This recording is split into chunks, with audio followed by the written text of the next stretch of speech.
Sarah and I put together a trip. We decided that we would do it with kites.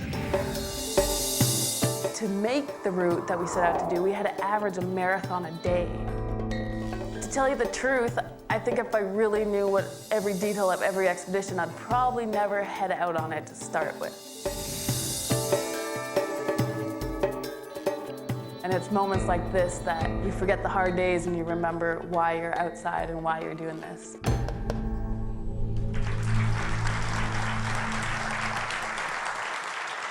We're going to start this presentation about the Northwest Passage, but before we get there, we're going to move backwards a little bit in time, exactly 25 years back, when our parents had this amazing dream that they wanted to go all the way around Baffin Island. It's the world's 7th biggest island, and they wanted to do it in a very traditional way with dogs. And so they embarked on this wonderful dream, and when they finished the expedition, either they'd run out of money and couldn't fly all the dogs back, or the story they like to tell us, of course, is that they fell in love with the Arctic, and this is where they wanted to be. So they flew Sarah and I up, and sure enough, we got introduced to life in the North pretty early on. So this is myself and my brother Eric in our homemade parkas, learning how to dog sled at an early age. One of my mom's rules was we were not allowed to watch TV. We didn't even have cable in the house. So we were kicked outside on many occasions. And as we got older, we started to spend more and more time outside. And so in the beginning, we tagged along with our parents for a little while. We did this amazing South Pole trip. I just turned 20. Sarah's 18 in the shot. It was a 52-day ski trip to the South Pole. And then later on, Sarah continued to travel with Dad. This is a picture of myself and my dad at the North Pole in the middle of a 100-day expedition. So both Eric and I continued to do expeditions, some of them together, some of them apart. And this is a picture that taken on the Arctic Ocean on a different expedition. I was up there guiding, and I'm wearing a suit swimming across open water, and it's about -40 outside. So doing expeditions with other people, sometimes you get yourself into situations where you're like, why am I here? Of course, I wasn't there. I was back in university studying, and I was kind of being like, why am I not there? But maybe not this exactly. I was kind of thinking like, hey, there's funner ways of doing this Arctic exploration thing other than pulling sleds and whatnot. And so Sarah and I put together a trip after that year of university, and we decided that we would do it slightly differently. We would do it with kites. Kites had often been used as a form of recreation, but hadn't really been used as a form of transportation all that much. And we thought that we could really go somewhere with these. So our expedition, we decided to retrace the historical Northwest Passage. It's an important route because back in the turn of the century, it was a shipping route. They thought it'd be a quicker way to get to China, from England to China. Obviously, it never became a shipping route, but people have sailed it. However, nobody had ever done it in the wintertime. So we thought, wouldn't it be fun to go back and to use our kites and our skis and do this in the wintertime? So we started in the Northwest Territories on the west in the small community of Tuktoyaktuk, and we retraced the passage, linking up all these small Inuit settlements along the way, ending in Pond Inlet, where the ocean widens back up in northern Baffin Island. On top of a lot of planning, we obviously had to secure the calories we needed for this expedition. There was a ton of food, 85 days of food. Imagine, that's a lot of shopping carts of food. And of course, we're eating about 5,000 calories a day, kind of like a big turkey meal. Might as well make that easy, right? And we brought along a lot of chocolate with us. To be exact, I think it's about 200 bars of chocolate and 5 kilos of hot chocolate. Good and we ran out. Toothbrush. So with our food, our gear, 2 sleds each, we headed out to do an attempt on the Northwest Passage. To make the route that we set out to do, we had to average a marathon a day. So when there was winds, that was great.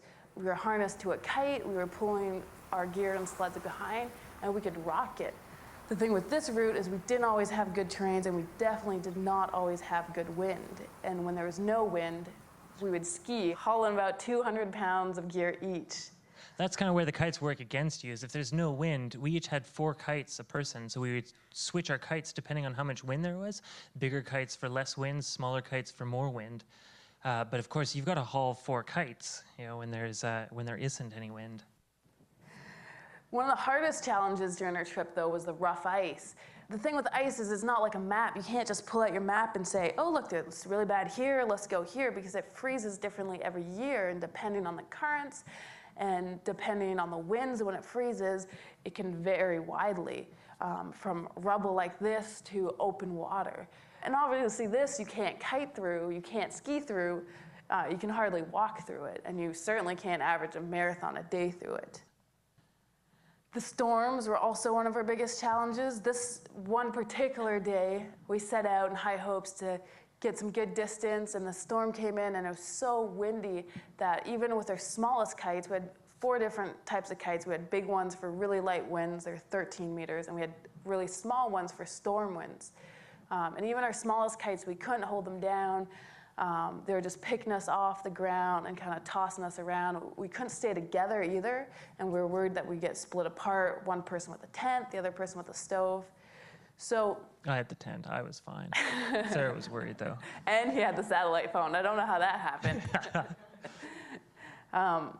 So we rolled up our kites, and instead we skied into headwinds, and it just kept picking up to the point where we couldn't even stand up on our skis. So we decided to walk, and by this time we had done like 5 kilometers. It was a pretty slow day. It was kind of a pitiful day, but at the same time, you know, you can use days like that to do things like what we've just shown you here, to take pictures, to catalog. Not every day can be about making miles. Sometimes there's still reason to get out of bed, even if it's not your primary goal. One of the highlights of the trip, though, was these small communities that I talked about along our route. We had They had showers. That was an important part. There's 7 different communities, and they're all small Inuit settlements, about 1,000 people, give or take. And we'd pull into these communities, and the people were so welcoming. We stayed with families in every community. They'd welcome us into their homes. And it also gave us a chance to kind of repack, repair stuff, pack more chocolate, and call mom and ask her for things. You know, can you send another gift package to the next community? We need more sleds. They keep falling apart. It also gave us a chance to do talks in the schools with the kids, and most importantly, talk to the locals about the route ahead. So again, ice has always been a big issue with the Northwest Passage. Ever since, you know, the Northwest Passage was theorized, originally it was, you know, crossing at the Great Lakes, and then, you know, suddenly got moved further and further into Canada, into kind of the unexplored area. It wasn't until 1906 that this Norwegian guy called Amundsen decided to give a try at the Northwest Passage. And him and 6 men and a tiny ship set sail, and they spent 4 years sailing the Northwest Passage. When Amundsen did the trip, he proved that it's not, or at that time was not a viable shipping route. You're not going to spend 4 years trying to ship spices back and forth from Asia to Europe. And now here we were about 100 years later doing the same route in the wintertime. I believe that the Arctic is one of the most beautiful places, and I feel lucky to not only get the chance to travel through it, but also have lived there and grown up there. And it's moments like this that you forget the hard days and you remember why you're outside and why you're doing this. The other great part about the Northwest Passage is there's quite a bit of wildlife there. Everything from the migratory birds that were coming back in the springtime to the locals, you know, the caribou, the muskox, wolverines, all the rest of that. And unlike a lot of the ice cap trips that we had done in the past, this was really an exceptional trip as we got to see a lot of wildlife. We got to interact with a lot of it.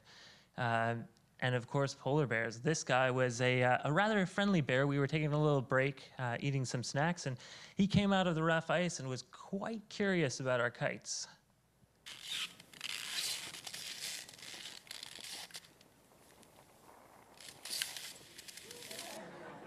He wasn't too sure what happened there, but I bet you it's probably the first time he'd ever seen a kite, yet the color green, in his life. Of course, the going was about to actually get a little bit tougher at this point in the expedition. Just after Joa Haven, there's this little place here called Boothia Strait. It's a long section of ice that is kept open year-round, or somewhat open year-round due to the currents that travel through there. And basically, these currents just churn up the ice. It's literally a big blender. So even before we got right up to Boothia, the other big challenge was just getting through this huge amount of jumbled ice that had refrozen right in front. And we did about an hour of hauling, really, really hard hauling to get basically the distance, 2 city blocks at most, is how far we got in that. And suddenly I looked up and I was like, goodness, that horizon line, which is quite close, doesn't look like it's standing still all that much. And this is what we were looking at, essentially. We quickly decided it wasn't worth going out there until we had a better view of it. We climbed up a little hill, and this is not a James Baylog film. This is not happening over several years. This is happening within the span of 15 minutes on this time lapse. So this ice is really motoring along. So we stood up there, and we had a decision to make. We could cross it, or we could do a detour. So we figured we'd sleep tight at night and make a decision the next morning. So we went to bed, and about 4 in the morning, I heard something outside the tent. What happened, Eric? Oh. You woke up to the sound of something outside, I guess. I'm not exactly sure how you woke up, but thank God you did. And the next thing we knew, there was a polar bear coming through the side of the tent. He ripped kind of this in the front vestibule a little bit. Pretty big bear. So I woke up seconds before I heard something kind of rubbing on the fabric of the tent. He kind of tried to bite the tent in several areas first before actually pawing at it. And I'm kind of like half awake, wondering what the sound is. And next thing I know, this polar bear is jumping on the tent with his 2 front paws, and he's landing on top of me on my chest.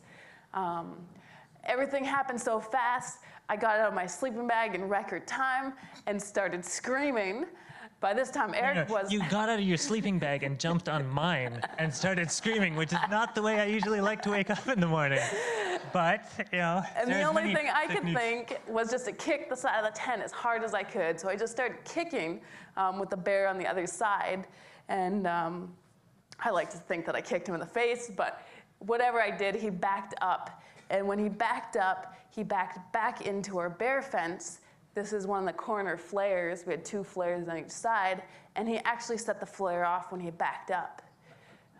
So by this time, I open the door, and Eric runs out first. On his way out, he grabs a shovel. Of course, Eric is blind as a bat without his glasses on. -4 vision, and I was in socked feet. So Sarah makes a run for the gun, which, this shovel here, which is a small aluminum shovel, it's not the greatest weapon against bears, but still, it's nice to have a little bit of backup sometimes. The bear ends up getting about 20 to 30 feet away from me and stops and looks back. And at that point in time, he decides that I look a little bit, pretty defenseless, even compared to a seal.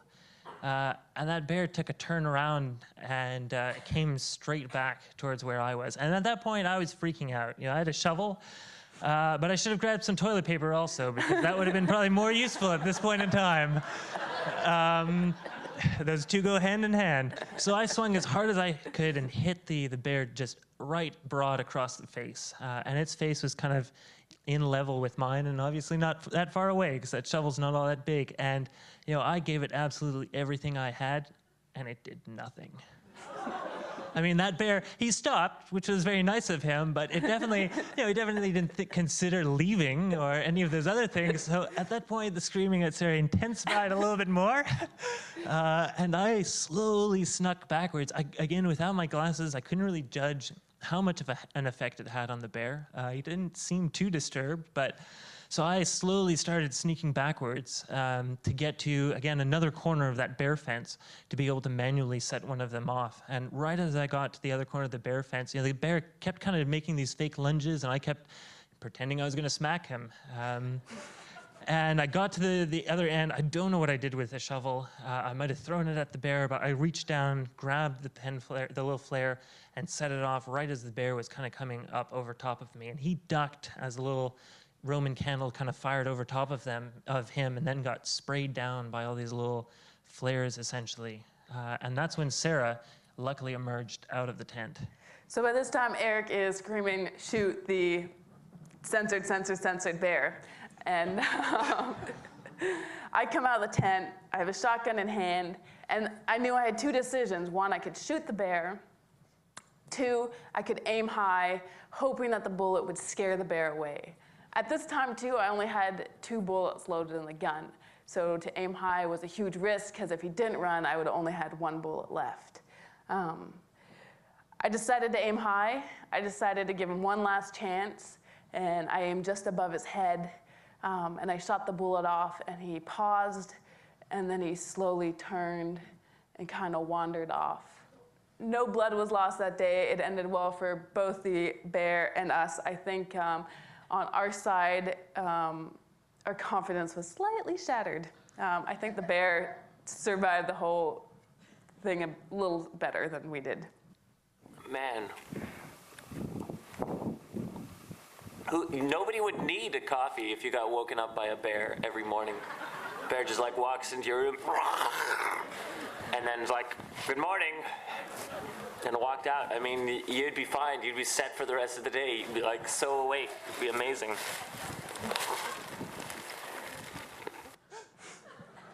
Yep, that was interesting. Sarah eventually came around to my way of thinking, and we decided to head for the detour on our way south. And you know, I just wanted to get out of there as fast as I possibly could, and we just kept seeing bears that day. This place was basically like a sushi bar for bears. You know, that ice that was streaming by, it's kind of like a conveyor belt. They would just sit there, watch, oh, there's a seal. I guess I'll go out and take that one. And you know, luckily they were well fed. That probably was a good thing. But at the same time, there were a lot of bears, and we ended up seeing 6 bears in that day. And luckily, at the end of the day, caught a little bit of wind. So we headed south. We added 550 kilometers to our detour. You can see here the red route is what we intended to do, and the blue route heading south was what we actually did. And then, you know, the only thing that we had to rely on was these big south storms. You know, the storms generally came and pushed up from the south, but for the most part, a lot of hauling into headwinds, which was just really unfortunate. You know, you just kick yourself because every time you're hauling into a headwind like this, you knew had you chosen the other route, this would be an amazing beam reach, just a wonderful direction to travel in. So we're slipping behind schedule. We really need to make it to this community, and it just looked like there would never be wind again. And one of my good friends did our weather updates. He's a weatherman, and we got a weather update one day. He texted it onto our satellite phone, and it read, Bob Dylan just turned 70 today, and times are changing. The winds will pick up at 6, blow for 24 hours before disappearing again. So I really hope you can make it to Igloolik, which was our next. And we really hoped that we could also. At 6 in the morning, following Sarah's sleep schedule, which was, let's ski late into the night and then sleep 4 hours and get up and then start kiting. So sure enough, got up really, really early in the morning, lay our kites out, and essentially waited for the winds to pick up. And sure enough, you know, little by little, they did pick up. And it was a pretty tremendous try of patience, 24 hours. So it was really a nonstop marathon at that point, a mix of skiing and kite skiing. And luckily, at the end of 24 hours, right as that wind was about to come down, we got right up to Igloolik, within 5 kilometers of Igloolik before the winds finally died. And there, we had a pretty interesting decision to make. We could restock on chocolate, one, restock on food, but this was our last community before we got to our endpoint. The next section was 400 kilometers, and by now, it was May 31st. And the snow was melting, and we still had a huge distance to go, and we didn't know whether we would be able to make it before the snow and the ice completely disappeared. So Eric and I sat down, and we thought about it. Would we continue, or would we, you know, cut our losses and end here? We kind of hummed and hawed, and eventually, one of the amazing things with the North is that you can kind of go in front of the local supermarket, and there are people that gather there, and you just pull out maps and you start asking people, and they're like, I don't know about this route, but some guy went and got his grandfather, this guy Theo, and he told us, you know, back in the day, the Inuit people used to know where the snow stayed the longest, and they would go on this route. And he kind of drew it out, and that area had snow. And so with that information and a great weather update that said we had a couple days of wind, we took off for our final destination in hopes that it wouldn't melt out. And as you can see, the snow started to melt, and it started to melt really, really fast. And of course, at this point, we were really low in elevation. We only had another 5 kilometers to go to the sea ice. We figured, great, we get to the sea ice, we'll get winds, we'll be able to cruise into the community. Let's take it easy, should be fine. But we got to the sea ice, and guess what? It was starting to melt. Really fast. What's happening here is in the springtime, the snow on top of the sea ice melts, but it's kind of trapped on top of the sea ice. It has nowhere to drain. So it creates this pool of water on top of still very safe, solid sea ice, although not very fun to travel through. And we traveled through this for days. It was about calf-deep water that we sludged through. By this time, our sleds were wrecked. There was holes in them. Everything was wet. And after 85 days, 3,300 kilometers, sorry, we're Canadian, so I work in kilometers and not in miles. We finally pulled into the small town of Pond Inlet, our endpoint. In local fashion, we were greeted by the mayor. They had a whole brigade out. They had sirens going off and whatnot. It was a great end to the expedition. The community has really held it together for us a lot. It was what we looked forward to, is meeting the people who lived and traveled in this land. And so, as happy as we were to come into this town and go home, showers, beers, friends, we were also really sad to leave the expedition. It had been such an amazing 85 days. Unbelievable challenges. As Sarah mentioned, had we known the challenges before, we probably wouldn't have embarked. But after doing the trip, it just brought back so much. And I want to end our talk with a quote that a really good friend of ours, Curtis, who is also a past expedition partner on some of our expeditions, wrote. And it wraps everything up very nicely. Tired days and aching bodies will quickly be forgotten as the highlights and wonders of the expedition, like all great moments in life, begin to sink in. Thank you.